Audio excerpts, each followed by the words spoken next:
आपको मरने का भाव आवे कि अरे मरना है, तो तुरंत ये श्रद्धा कहनी चाहिए कि कौन मरेगा, मैं तो कभी मरने वाला तत्व हूँ ही नहीं। आपको ऐसा भाव आवे कि यार मुझे कोई बीमारी ना हो जाए, तो तुरंत भाव आना चाहिए कि आत्मा को कोई बीमारी होती है क्या।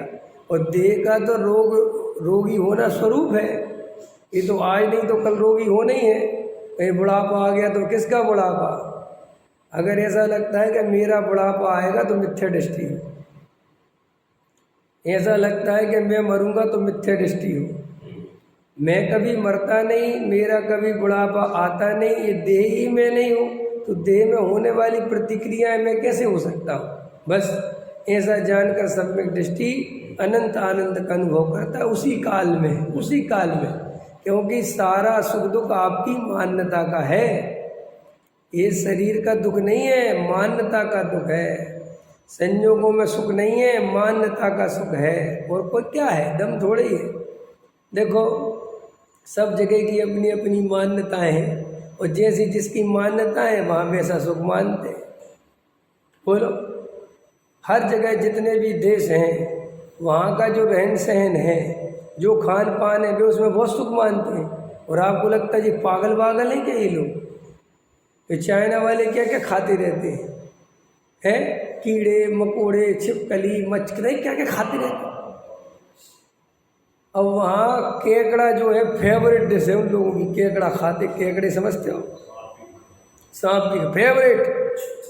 अब तुम्हें ऐसा लग रहा है कि ये पागल, लेकिन उनकी मान्यता वैसी है, क्या करोगे। समझ में आया कि नहीं आया। अरे अब जगत है, उनके यहाँ सुंदरता का पैमाना ना लगे। अगर अब चाइना की कोई मिस वर्ल्ड बनेगी तो वो चाइनीज ही जैसी होगी, और तुम कहोगे ये काय की सुंदर है। अरे भैया जगत में कोई सुंदर असुंदर नहीं है, सब अपनी अपनी मान्यता का खेल है। समझ में आए। अफ्रीका वाले हैं, वहाँ पर गर्दन लंबी हो तो सुंदरता मानी जाती है। तो ऐसे बचपन से ही ऐसे गले में ऐसे कस लेते हैं, गले को ऐसे पहन लेते ताकि वो गर्दन लंबी हो गए, धसे नहीं। ऐसे लोहे के ऐसे आप देखोगे तो कहोगे ये पागल वागल है, ऐसी गर्दनें लंबी लंबी कर लेते हैं। वे ओंठों को चौड़ा करने में सुख मानते सुंदर, तो ऐसे अंदर कड़े फंसा लेते हैं, और ऐसे ओंठ लटक जाते हैं उनके को। जिसके जितने लटके ओंठ उतना सुंदर। अब वो क्या पागल हो तुम।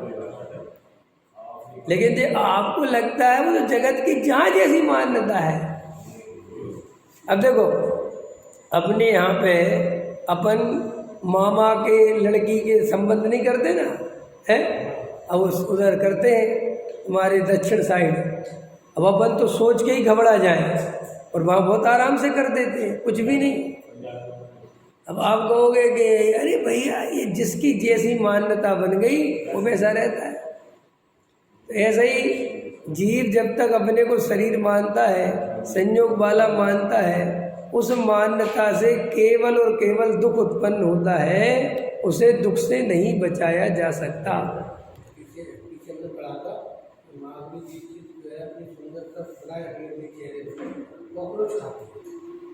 हाँ हो सकता है, हो सकता है, हाँ हो सकता है। हाँ वो तो आप समझे नहीं, प्राप्त पर्याय में तन्मय है, और ये देह ही मैं हूँ, और ये सुंदर रहना सब कुछ है। तो उसके लिए जो कुछ करना पड़े, सर्जरी कराते हैं, उल्टे सीधी चीज़ें खाते, सब कुछ करते।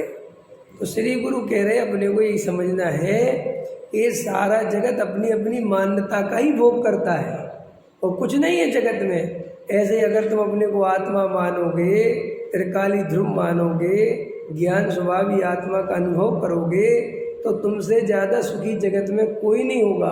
क्योंकि यह आत्मा कभी हमसे अलग नहीं हो सकता, इसमें कभी रोग नहीं होता, कभी इसमें कोई कमी नहीं आती, कभी ये बीमार नहीं पड़ता, कभी इसका मरण नहीं होता, समझ में, कभी इसका बुढ़ापा नहीं आता, कभी परद्रव्य में मिलता नहीं, परद्रव्य में जाके एक अपना भिन्न रहता है, अपनी सत्ता कभी खोता नहीं, सदा काल जानने देखने वाले स्वभाव रूप परिणमता रहता है। ऐसा मैं आत्मा हूँ।